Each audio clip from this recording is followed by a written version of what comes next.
ಅವಮಾನಕರವಾದ ಘಟನೆ ನಡೆದಿದ್ದು ತಮಗೆಲ್ಲರಿಗೂ ಗೊತ್ತಿರುವಂತ ವಿಚಾರ. ಹಾಗೆ ನಾವು ಇಲ್ಲಿ ನಮ್ಮ ಈ ಹೊನ್ನಾವರ ತಾಲೂಕಿನ ಅಭಿಮಾನಿಗಳೆಲ್ಲ ಕೇಳ್ಕೊಳ್ಳುವುದೇನೆಂದ್ರೆ ಈ ಘಟನೆ ಮುಂದೆ ನಡೀಬಾರ್ದು. ಆ ಘಟನೆಗೆ ಕಾರಣರಾದವರ ವಿರುದ್ಧ ಕಠಿಣ ಕ್ರಮ ಆಗಬೇಕು. ಯಾಕಂದ್ರೆ ಈ ತರ ಯಾವುದೇ ಬೇರೆ ಜನರಿಗೆ ಅಥವಾ ಕಲಾವಿದರಿಗೆ ಅಪಮಾನ ಮಾಡುವಂತ ಕೆಲಸ ಮಾಡ್ತಕ್ಕಂಥವ್ರು ಯಾರು ಅಭಿಮಾನಿಗಳಾಗಿರ್ತಾರೆ, ಕಿಡಿಗೇಡಿಗಳಾಗಿರ್ತಾರೆ. ಹಾಗಾಗಿ ಅಂಥವ್ರ ವಿರುದ್ಧ ಕಠಿಣ ಕ್ರಮ ಆಗಬೇಕು ಅಂತೇಳಿ ನಿಮ್ಮ ಮುಖಾಂತರ ಸರ್ಕಾರಕ್ಕೆ ಮನವಿಯನ್ನು ಸಲ್ಲಿಸ್ತಾ ಇದ್ದೀವಿ.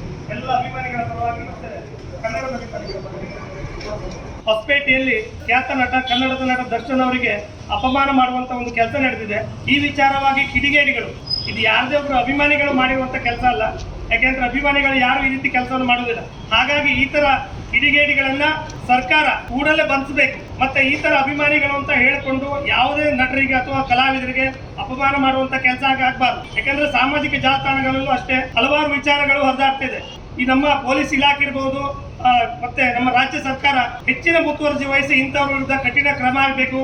ಮತ್ತೆ ಈ ರೀತಿ ಇನ್ನು ಯಾವುದೇ ಕಲಾವಿದರಿಗೆ ಅಥವಾ ಯಾವುದೇ ನಟರಿಗೆ ಈ ರೀತಿ ಒಂದು ಅಪಮಾನ ಮಾಡುವಂತ ಕೆಲಸ ಆಗಬಾರ್ದು. ಈ ರೀತಿ ಮಾಡಿದವರನ್ನ ಆದಷ್ಟು ಬೇಗ ಬಂಧಿಸಬೇಕು ಅಂತೇಳಿ ಈ ಮುಖಾಂತರ ಕೇಳ್ಕೊಳ್ತಿದ್ದೀವಿ.